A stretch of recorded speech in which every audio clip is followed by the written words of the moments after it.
Everyone, welcome to click Vidya's YouTube channel. और इस introductory video of computer networks में हम ये जानेंगे कि कैसे आपका डेटा जो आपके कंप्यूटर पे है वो आपके कंप्यूटर से दूसरे कंप्यूटर ट्रांसमिट हो रहा है, जा रहा है। तो आप मान लो कि आपका डेटा आपके कंप्यूटर पे है और आपका कंप्यूटर है C1, और और उसे दूसरे कंप्यूटर पे एक डेटा भेजना है C2, और ये C2 आपके दोस्त का कंप्यूटर है। तो आप ये चाहोगे कि आपका डेटा C1 से C2 जाए और C2 से भी कोई डेटा आपके कंप्यूटर पे आए।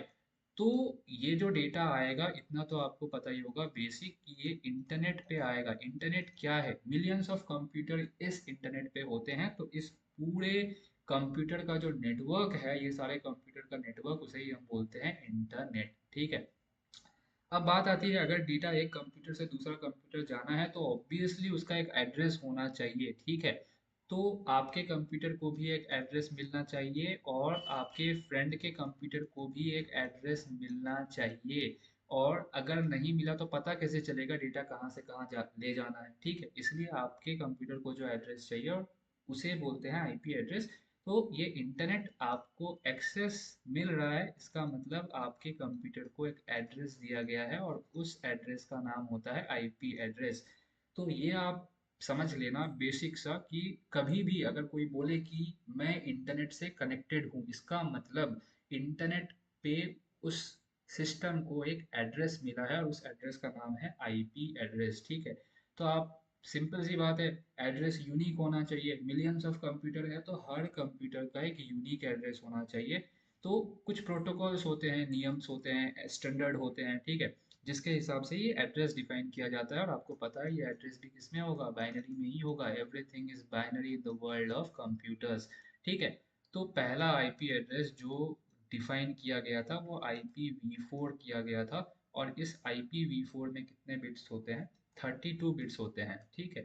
32 बिट्स होते हैं इस IPv4 वाले एड्रेस में। लेकिन ऑब्वियसली 32 बिट हो सकते हैं, मतलब ये जो IPv4 एड्रेस है ये डेसिमल में 0 से लेके 2 to the power 32 - 1 यहाँ तक रेंज करेगा। और जब आप इसे कैलकुलेट करोगे तो वो उतना बड़ा नंबर नहीं होता। इतना छोटा नंबर भी नहीं होता, लेकिन इतना बड़ा नंबर भी नहीं होता। जैसे जैसे नंबर ऑफ कंप्यूटर्स बढ़ रहे हैं, सिस्टम्स बढ़ रहे हैं, हमें हर कंप्यूटर का एक यूनिक एड्रेस चाहिए। इसलिए ये ज़रूरत थी हमें कि हम ये जो रेंज है इसे बढ़ाए, क्योंकि जैसे जैसे नंबर ऑफ कंप्यूटर्स बढ़ेंगे वैसे वैसे हमें नंबर ऑफ यूनिक एड्रेसेस ज़्यादा चाहिए होंगे। इसीलिए एक नया प्रोटोकॉल, एक नया स्टैंडर्ड आया आईपी एड्रेस डिफाइन करने का, उसे हम IPv6 बोलते हैं। IPv6 में 32 बिट्स के जगह में 128 बिट का एड्रेस होता है। और आप खुद देख लो कि ये जो है 0 से लेके 2 to the power 128 - 1 यहाँ तक रेंज करता है। तो ऑब्वियसली जो नंबर ऑफ यूनिक एड्रेसेस हैं वो बढ़ गए। और ये बढ़ाने की ज़रूरत क्यों पड़ी? बिकॉज नंबर ऑफ कंप्यूटर्स बढ़ रहे हैं और हर कंप्यूटर के लिए हमें एक यूनिक आईपी एड्रेस चाहिए, ताकि हमें पता लग सके कि डेटा अगर भेजना है तो कौन से कंप्यूटर से, कौन से एड्रेस से कहाँ भेजना है। कूल। तो हाँ, अब एक्चुअल में देखते हैं कि आईपी एड्रेस आपको मिलता कैसे है। ठीक है। तो आपका कंप्यूटर अगर इंटरनेट से कनेक्टेड है तो डायरेक्टली तो कनेक्ट नहीं होगा, एक राउटर होगा। ठीक है, एक राउटर होगा। और उस राउटर से आपके घर के मल्टीपल कंप्यूटर्स जो है कनेक्टेड होंगे। मान लो आपके घर पे 3 कंप्यूटर्स है, मान लो 2 ही कंप्यूटर है। ठीक है। तो आपके घर पे 2 कंप्यूटर है और ये राउटर है, तो राउटर दोनों के दोनों कंप्यूटर से कनेक्टेड है। अब ये आप समझो कि हर कंप्यूटर में, कोई भी कंप्यूटर अगर है, कोई भी सिस्टम अगर है, कोई भी डिवाइस जो कि इंटरनेट से कनेक्ट हो सकता है, उसको पहचानने के लिए हार्डवेयर में भी कुछ होना चाहिए। तो हार्डवेयर में एक इंटरफेस कार्ड होता है जिसे हम नेटवर्क इंटरफेस कार्ड NIC बोलते हैं। नेटवर्क इंटरफेस कार्ड का एक यूनिक मैक एड्रेस होता है। ठीक है। जो कि ये हार्डवेयर का एड्रेस है कि इस कंप्यूटर के NIC कार्ड का एड्रेस ये है। जैसे आप राउटर को बोलोगे कि ये 2 कंप्यूटर है, इन दोनों को अपना अपना यूनिक आईपी एड्रेस दे दो, तो कंप्यूटर को कैसे पता चलेगा कि कौन सा कंप्यूटर कौन सा है, किस कंप्यूटर को कौन सा एड्रेस देना है? इसीलिए ये C1 के एनआईसी कार्ड के अंदर एक यूनिक एड्रेस होगा मैक 1, और C2 के अंदर भी मैक 2 एड्रेस होगा। और जब आपका कंप्यूटर C1 C2 राउटर से कनेक्ट होगा तो आप मैक एड्रेस भेजते हो, और अकॉर्डिंगली ये मैक 1 को IP1 एड्रेस प्रोवाइड कर देता है और मैक 2 को IP2 एड्रेस प्रोवाइड कर देता है। ऐसे आपका राउटर जितने भी कंप्यूटर्स उस राउटर से कनेक्टेड है, सारे कंप्यूटर के मैक एड्रेस को देखता है, पहले रिकॉग्नाइज करता है, और अकॉर्डिंगली हर मैक एड्रेस को एक यूनिक आईपी एड्रेस दे देता है। और ये राउटर, इस राउटर को भी एक एड्रेस मिलना है, बिकॉज ये एकमात्र राउटर नहीं है नेटवर्क में। ठीक है, मल्टीपल राउटर्स है, आपके घर पे एक राउटर पड़ा हुआ है, दूसरे आपके फ्रेंड के घर पे भी एक राउटर हो सकता है, तो उस राउटर को भी एक एड्रेस चाहिए, राइट? तो वो एड्रेस देता है internet service provider. Internet service provider जो आपको इंटरनेट देता है, कोई जियो का इंजीनियर, एयरटेल का इंजीनियर आके आपको राउटर लगा के देके गया, ठीक है? तो ये जियो एंड एयरटेल ये इंटरनेट सर्विस प्रोवाइडर हैं, और वो आपको आईपी एड्रेस देते हैं। पहले तो वो आपको एक राउटर देंगे, उस राउटर को एक एड्रेस डिफाइन करेंगे, और मान लो वही इंटरनेट सर्विस प्रोवाइडर कहीं दूसरे जगह दूसरा राउटर लगा रहा है, तो दूसरा राउटर लगा रहा है तो उस दूसरे वाले राउटर को वो A2 एड्रेस देगा। ठीक है, आपके वाले राउटर को A1 एड्रेस दिया, और उसके अकॉर्डिंग जो है राउटर ने आपके जितने भी कंप्यूटर्स कनेक्टेड है उस राउटर से, उन सारे के सारे राउटर्स को एक यूनिक आईपी एड्रेस दे दिया। तो इस तरह से इंटरनेट सर्विस प्रोवाइडर आपके घर पे पहले राउटर इंस्टॉल करेगा, और फिर राउटर आपके कंप्यूटर, सारे कंप्यूटर को एक यूनिक आईपी एड्रेस दे देगा। ठीक है, तो अब बस इतना ध्यान रखना आप कि जब कभी भी आपको ये बोलना है कि मैं इंटरनेट से कनेक्टेड हूँ, तो टेक्निकल टर्म में मेरे पास नेटवर्क पे एक एड्रेस है, आईपी एड्रेस, ठीक है? और नहीं है तो मतलब मैं इंटरनेट से कनेक्टेड नहीं हूँ। ठीक है, अब बात आती है कि डेटा ट्रांसमिशन होता कैसे है। एनआईसी कार्ड के थ्रू ही होता है, जो कि मैंने बोला कि हर कंप्यूटर में एक नेटवर्क इंटरफेस कार्ड होता है, और ये सारे नेटवर्किंग वाले काम करता है। ठीक है, नेटवर्किंग कर वाले काम जैसे जैसे कि एनआईसी कार्ड के पास ही मैक एड्रेस होता है, मैक एड्रेस भेजता है ये राउटर को ताकि उसे आईपी एड्रेस मिल सके। जैसे ही उसे आईपी एड्रेस मिला तो उसने आईपी एड्रेस स्टोर कर लिया। अब आपकी आपके कंप्यूटर में तो बाइनरी डेटा स्टोर है। ठीक है, आपके कंप्यूटर में तो बाइनरी डेटा स्टोर है इन फॉर्म ऑफ 0 और 1। अब बात आती है कि ये बाइनरी डेटा तो ट्रांसफर नहीं हो सकता ना, आप कैसे ट्रांसफर होगा? ठीक है, तो ये एनआईसी कार्ड जो है बाइनरी डेटा को एक सिग्नल में कन्वर्ट करता है, और ये सिग्नल या तो इलेक्ट्रिक सिग्नल हो सकता है या फिर रेडियो सिग्नल हो सकता है। जैसे कि आप देखोगे डेटा अगर जा रहा है तो या तो वायरलेस जाएगा या तो वायर के थ्रू जाएगा। तो अगर वायर के थ्रू जा रहा है तो वो इलेक्ट्रिकल सिग्नल है, और अगर वो वायरलेस जा रहा है तो वो रेडियो वेव है। ठीक है, तो एनआईसी कार्ड को अब क्या मान लो, आप ब्लैक बॉक्स मान लो कि आपके कंप्यूटर पे एक हार्डवेयर का कंपोनेंट है बाइनरी डेटा को जो कि सिग्नल में कन्वर्ट करता है। अगर आपने ईथरनेट का कोई पोर्ट लगाया, वायर के थ्रू आप राउटर से कनेक्टेड हो, तो वो एनआईसी का कार्ड बाइनरी डेटा को इलेक्ट्रिक सिग्नल में कन्वर्ट करेगा। और अगर आप वायरलेसली राउटर से कनेक्टेड हो वाईफाई के थ्रू, तो एनआईसी का कार्ड उस बाइनरी डेटा को रेडियो में कन्वर्ट करेगा।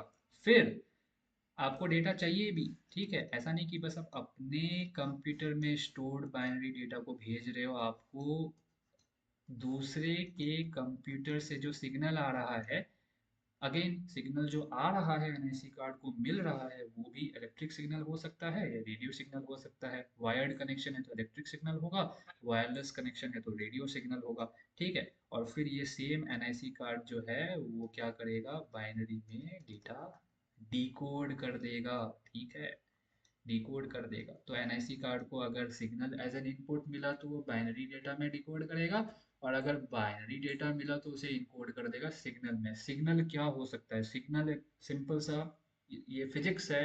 सिग्नल इज समथिंग जो कि वेरी कर रहा है टाइम के साथ। वो वोल्टेज हो सकता है, जनरली जो भी ट्रांसफर होता है, इलेक्ट्रिक सिग्नल अगर है तो वो वोल्टेज का वेरिएशन होगा।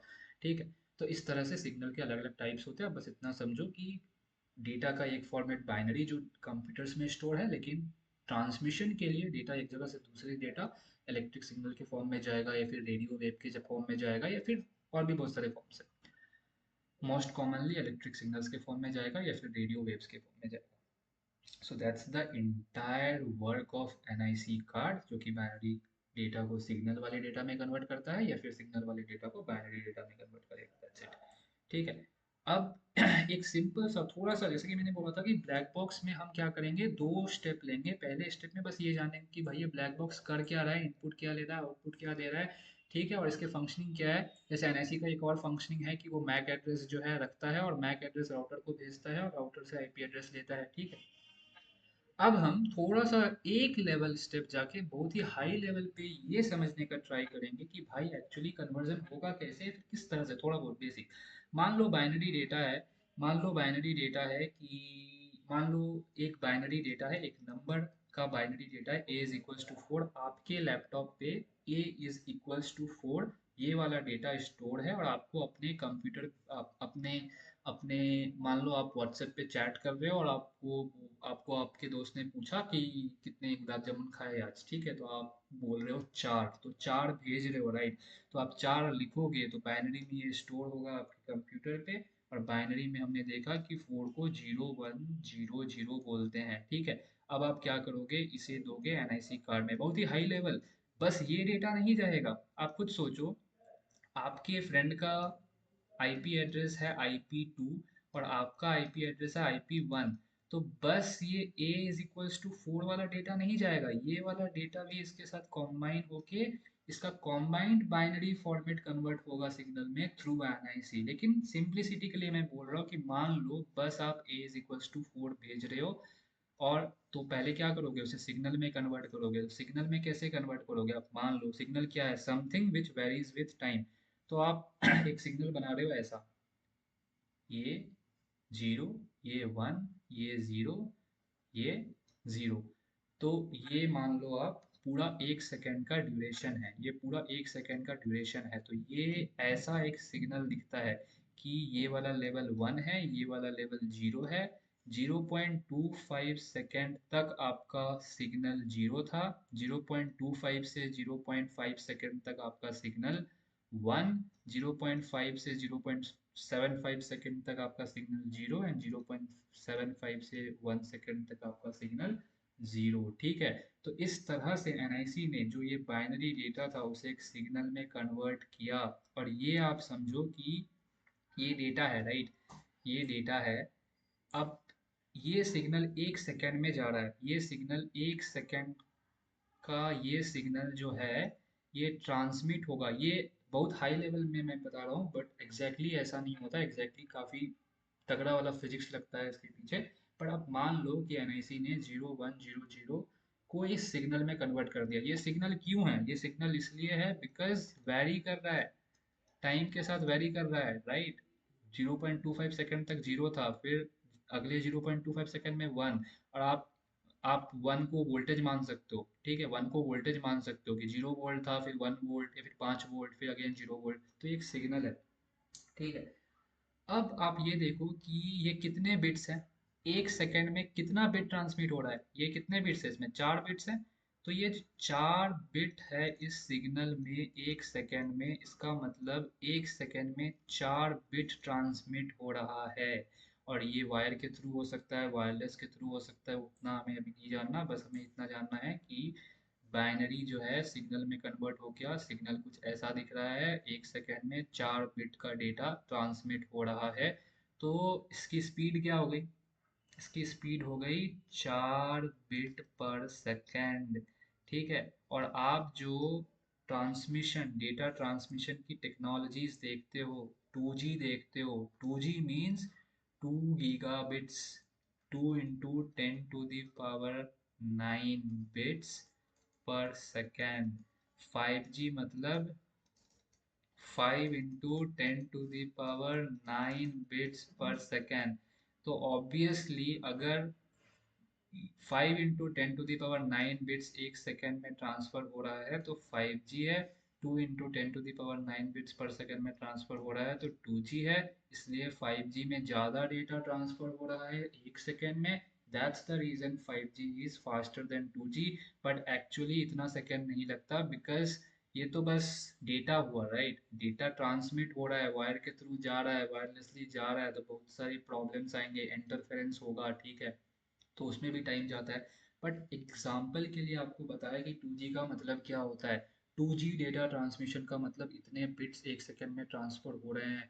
5G डेटा ट्रांसमिशन का मतलब इतने बिट्स एक सेकेंड में ट्रांसफर हो रहे हैं। इस टाइप से आप समझ सकते हो 5G एंड 2G को। जितनी ज़्यादा डेटा, जितना ज़्यादा बिट एक सेकेंड में ट्रांसफर हो रहा है, उतना ही फास्टर टेक्नोलॉजी हम बोल सकते हैं उसे, ठीक है।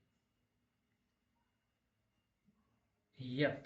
तो अभी तक हमने समझा कि इंटरनेट का मतलब क्या है। इंटरनेट का मतलब simple IP address. IP address आपको मिल रहा है तो आप इंटरनेट से कनेक्टेड हो। कैसे मिल रहा है?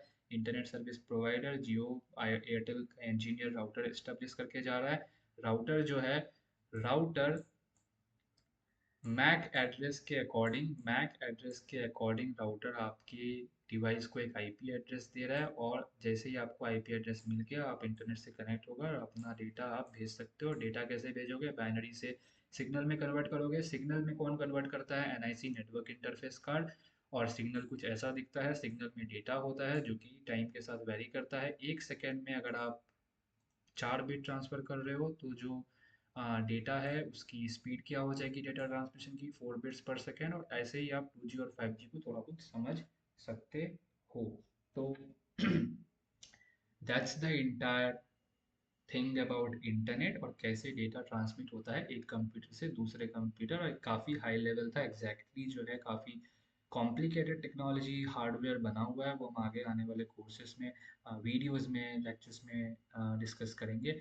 अब थोड़ा सा डेमो करने की बात आ गई। तो अभी आप देखो, ठीक है, मैं किससे कनेक्टेड हूँ? मैं अपने होम में एक राउटर, एयरटेल का एक राउटर लगा हुआ है, एयरटेल नवसिद्धि। मैंने उसे कॉन्फ़िगर किया है उस लैप राउटर को, और उसका नाम दिया है एयरटेल नवसिद्धि 5G। ठीक है। तो मैंने इसे डिस्कनेक्ट कर दिया। इसका मतलब मैंने राउटर को कुछ नहीं बताया, राउटर से मैंने आईपी एड्रेस नहीं मांग रहा हूँ। जैसे ही मैं कनेक्ट करूँगा तो हुआ क्या कि मेरे एनआईसी कार्ड का जो मैक एड्रेस था वो राउटर के पास गया। राउटर ने राउटर ने मैक एड्रेस के अकॉर्डिंग मुझे आईपी एड्रेस दिया, और जैसे ही मुझे आईपी एड्रेस मिला, दिस सेज कनेक्टेड। डिसकनेक्ट मतलब आईपी एड्रेस मेरे पास नहीं है। कनेक्ट किया तो आप देखो थोड़ा टाइम ले रहा है। तो ये जो टाइम है, मैक एड्रेस गया, राउटर ने आईपी एड्रेस दिया, इतने टाइम के बाद मुझे आईपी एड्रेस मिला, तो I am connected to the internet. I am connected to the internet. अब मैं कमांड लाइन पे जाऊंगा। कमांड लाइन पे आप कमांड्स लिख के, ओएस लेवल के कमांड्स लिख के आप कुछ चीज़ें जान सकते हो, ठीक। पहला कमांड है आईपी कॉन्फ़िग। आईपी कॉन्फ़िग मतलब आप इंटरनेट से कनेक्टेड हो तो आपको एक आईपी एड्रेस मिलेगा। उसकी कॉन्फ़िगरेशन अगर आपको जाननी है तो आप आईपी कॉन्फ़िग कमांड लिख के उसकी कॉन्फ़िगरेशन जान सकते हो। तो आप जैसे ही आईपी कॉन्फ़िग लिखोगे तो आपके पास एन नंबर ऑफ एड्रेसेस आ जाएंगे। We are only interested in, see, Ethernet से हम लोग इंटरेस्ट कनेक्टेड नहीं है, इसलिए ये सारे मीडिया डिसकनेक्टेड वाला आउटपुट है। हम किससे कनेक्टेड है? हम wireless local area network, LAN is local area network, और वायरलेस वाईफाई के थ्रू, वाईफाई एडेप्टर के थ्रू हम अपने राउटर से कनेक्टेड है। तो हम एक IPv6, मैंने बताया था आईपी एड्रेस दो तरह के होते हैं। IPv6 एड्रेस होता है और IPv4 एड्रेस होता है। तो हमें ये एक IPv6 एड्रेस मिला। आप देखोगे कि एक हेक्साडेसिमल में लिखा गया है। ये 128 बिट का है, और ये 8 पार्ट्स में डिवाइडेड है, 1 2 3 4 5 6 7 8, और हर एक पार्ट 16 बिट को रिप्रेजेंट करता है। तो 16 × 8 इज 128 बिट, ठीक है। तो ये हेक्साडेसिमल है, ये हेक्साडेसिमल है, ये हेक्साडेसिमल है, सारे हेक्साडेसिमल है। और 16, एक हेक्साडेसिमल 16 बिट होता है, तो ये 8 पार्ट्स है, तो 16 × 8 128। तो इस 128 बिट का हमें एक IPv6 एड्रेस मिल गया है, ताकि दूसरे कंप्यूटर्स मेरे कंप्यूटर को इस एड्रेस से पहचान सके, ठीक है। और फिर एक IPv4 एड्रेस भी मिला है। पहले ये एड्रेस यूज़ होता था, बट चूंकि इसका रेंज काफ़ी कम है, और जैसे जैसे कंप्यूटर्स बढ़ रहे हैं वैसे वैसे number of unique IP addresses हमें ज़्यादा चाहिए, इसलिए हम 128 बिट में शिफ्ट हुए। और ये आप देखोगे तो ये 32 बिट का है।